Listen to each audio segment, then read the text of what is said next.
कमर दर्द से छुटकारा हासिल करने के लिए नीम गर्म दूध में सौंफ डालकर पिएं। मैदे में तेजाबियत, जलन हो या मुंह में छाले हो तो उबले हुए चावल खाओ। चेहरे की झुर्रियां और छाइयां गायब करने के लिए अंडे की सफेदी बेहतरीन चीज है। ज्यादा जमाइयां लेने से आपके बदन में कमजोरी पैदा हो जाएगी। रात को देर से खाना खाने से मैदे में सूजन आ सकती है। घर से चूहों को भगाना है तो घर में एक करेला काट कर रख दें, चूहे खुद ब खुद भाग जाएंगे। जो इंसान ज्यादा बाएं जानिब होकर सोता है उसको दिल की बीमारी हो जाती है। रात को सर के पास पानी का गिलास भरकर रखने से सांस की बीमारी नहीं होती। नीली व्हेल मछली के दिल का साइज एक छोटी गाड़ी के बराबर होता है और उस मछली में इतनी जगह होती है कि आम इंसान उसमें तैर सकता है। जमीन पर रहने वाले जानवरों में से मच्छर वो जानवर है जिसने किसी दूसरे जानवर के मुकाबले में सबसे ज्यादा इंसानों को मौत के घाट उतारा है। लाल बेग अपना सर कटने के बाद भी 9 दिन तक जिंदा रह सकता है। एक मर्तबा छींकने पर 1 सेकंड के लिए आपका दिल धड़कना बंद हो जाता है। मई में पैदा होने वाले बच्चों का वजन बाकी महीने में पैदा होने वाले बच्चों की निस्बत औसतन 200 ग्राम ज्यादा होता है। साइंसदानों के मुताबिक ठंडा पानी गर्म पानी से कुछ ज्यादा हल्का होता है। जमीन का वजन 6500 मिलियन टन है। एक इंसान जब पैदा होता है तो उस वक्त उसकी हड्डियां 350 होती हैं और जब तक ये जवानी तक पहुंचता है तो उसकी हड्डियां सिर्फ 206 रह जाती हैं। इसकी वजह यह है कि बहुत सारी हड्डियां आपस में जुड़ जाती हैं। खला में खलाबाज रो नहीं सकता क्योंकि वहाँ कशिश शकल नहीं होती। आबादी के लिहाज से आलमी इस्लाम का सबसे बड़ा मुल्क इंडोनेशिया है। खाने के बाद खट्टी डिकारे, मैदे पर बोझ, गैस, हाजमा खराब हो तो खाना खाने के बाद बस एक चुटकी पीसी हुई लौंग फांक लिया करें। चंद दिनों में मैदा बिल्कुल ठीक हो जाएगा और हाजमा लाजवाब हो जाएगा। अगर ठीक दोपहर के वक्त जिसे जवाल कहते हैं बावजू बैठकर 41 मर्तबा या रहमानु पढ़कर पानी पर दम करें और जिसकी आंखें दुखती हो या नजर कमजोर हो उस पानी में सलाई तर करके दुखती आंखों में 7 मर्तबा लगाएं। 3 दिन इस अमल को करें। इंशाल्लाह 3 दिन में ही आंखें ठीक हो जाएंगी और फिर साल भर नहीं दुखेंगी। पेशाब करके फौरन पानी मत पिया करें वरना पेशाब पीला आएगा। चलते हुए कभी रोटी मत खाएं वरना मैदा सुकड़ जाएगा। नहाकर कभी आंखों में सुरमा मत लगाएं वरना बेनाई कम हो जाएगी। पखाना के फौरन बाद रोटी मत खाया करें वरना बवासीर लग जाएगी। आधी रात को उठकर कुछ मत खाएं वरना पेट में पानी भर जाएगा। औसतन एक आदमी 1 साल के अरसे में 1460 ख्वाब देखता है।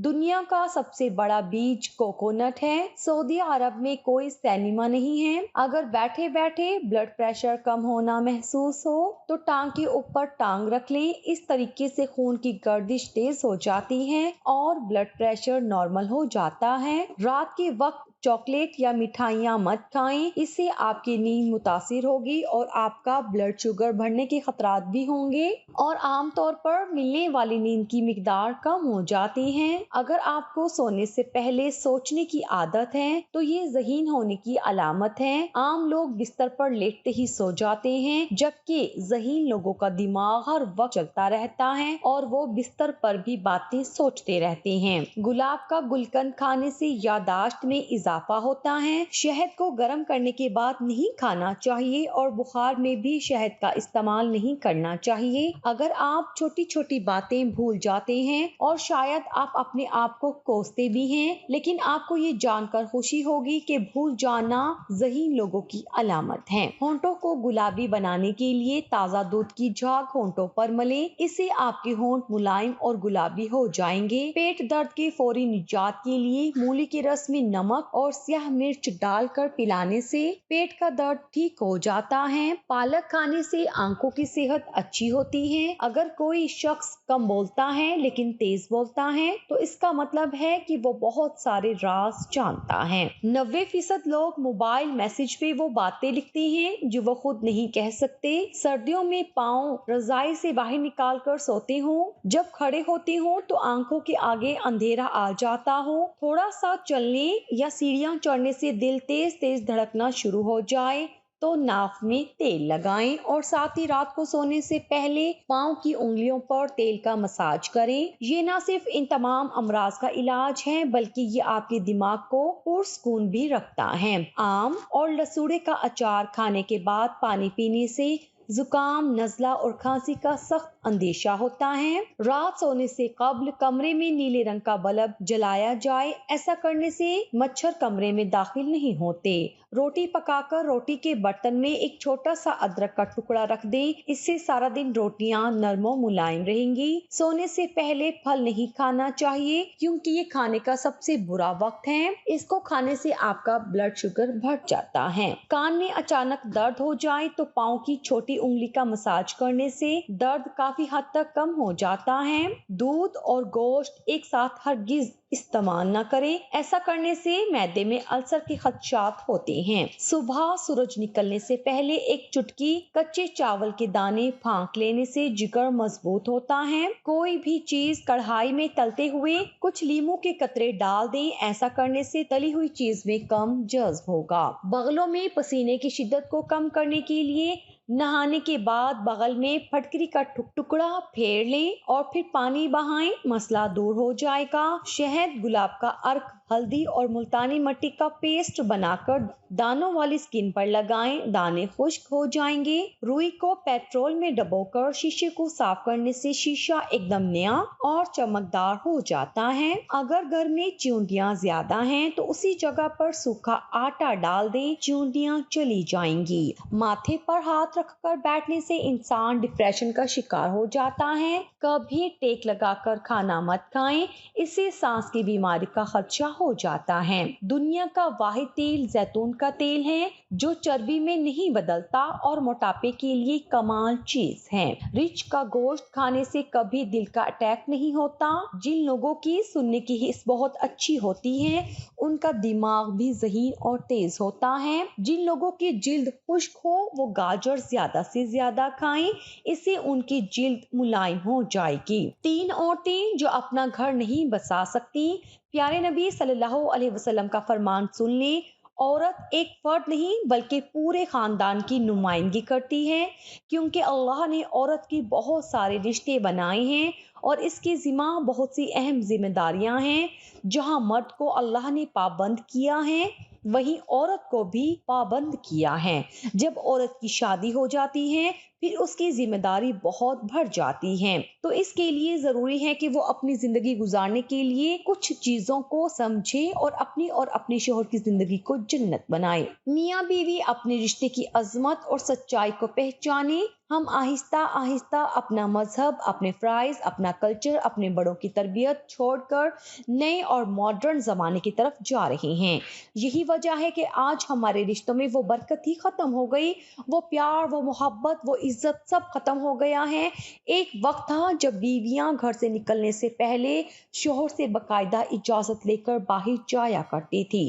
مغرب کی اذان ہوتی نہیں تھی کہ خواتین کو گھر آنے کی فکر لگ جاتی تھی۔ عورت کا مغرب کے بعد باہر نظر آنا عیب سمجھا جاتا تھا، برا سمجھا جاتا تھا۔ گھر کے بھی تمام کام رات 10 بجے تک نمٹ جایا کرتے تھے۔ بچے رات 9 بجے اور تمام گھر والے رات 11 بجے تک سکون سے سو جایا کرتے تھے۔ وہ دور ہی سہانا تھا۔ گھروں میں برکتیں تھی، محبتیں تھی، رشتوں میں برکت تھی، پیار تھا، ایک دوسرے کا احساس تھا۔ میاں بیوی کی زندگی خوشگوار تھی، زندگیوں میں سکون اور طلاق کا رجحان بہت کم تھا۔ ہم نئے دور میں آ گئے جہاں آج بیوی اجازت تو دور، شوہر کو بغیر بتائے گھر سے से बाहर चली जाती हैं। शोहर घर आता है, बच्चे बता रहे होते हैं कि मम्मा फलां जगह गई हैं, पहले मगरिब से पहले घर आती थी, अब निकलती ही मगरिब के बाद हैं। बाजार में देखें, रात 10 बजे तक आपको खवातीन बाहर नजर आएंगी। किसी किस्म का कोई ऐब नहीं समझा जाता। घरों से वो बरकतें खत्म हो चुकी हैं। रिश्तों में प्यार, मोहब्बत, एहसास खत्म होता जा रहा है।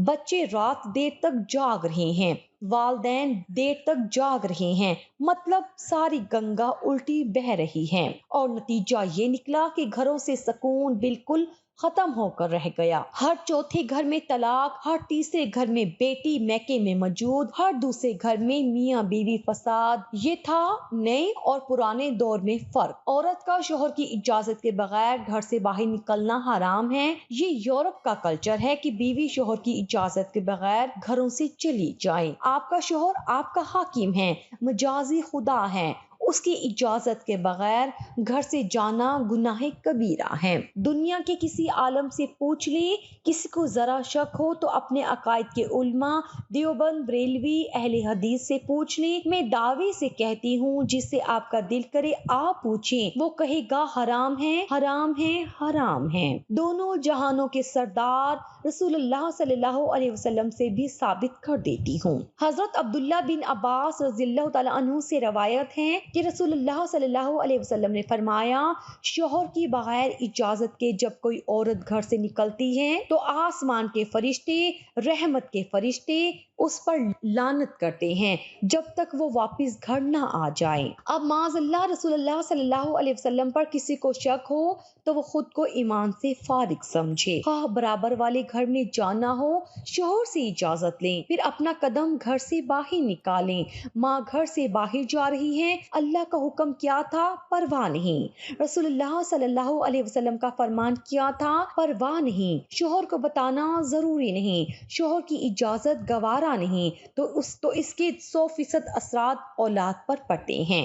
मेरी बात याद रखिएगा, औलाद हमेशा वालिदैन से सीखती है। माँ बगैर इजाजत घर से जाएगी तो यही काम बेटी भी ससुराल में जाकर करेगी और खामियों को जन्म देती है। माँ के अंदर एक खामी होगी तो बेटी में 2 खामियां होंगी और नस्ल दर नस्ल ये सिलसिला चलता और बढ़ता चला जाएगा, जैसा कि ऊपर पुराना वक्त और नया वक्त बयान कर चुकी हूँ। और जब कोई बीवी हमेशा अपने मामलात में शोहर को तरजीह देगी, शोहर की इजाजत को अल्लाह का हुक्म, रसूलुल्लाह सल्लल्लाहु अलैहि वसल्लम का फरमान अपने शोहर की अताअत में अपनी जन्नत मानेगी, बापर्दा होकर शोहर की इजाजत लेकर घर से निकलेगी तो जब तक अल्लाह की रहमत उस पर बरसती रहे। अल्लाह फरिश्तों के सामने उस बंदी पर फख्र करते हैं तो यही खूबी फिर उसकी औलाद में पैदा होगी और एक खूबियों को जन्म देती है।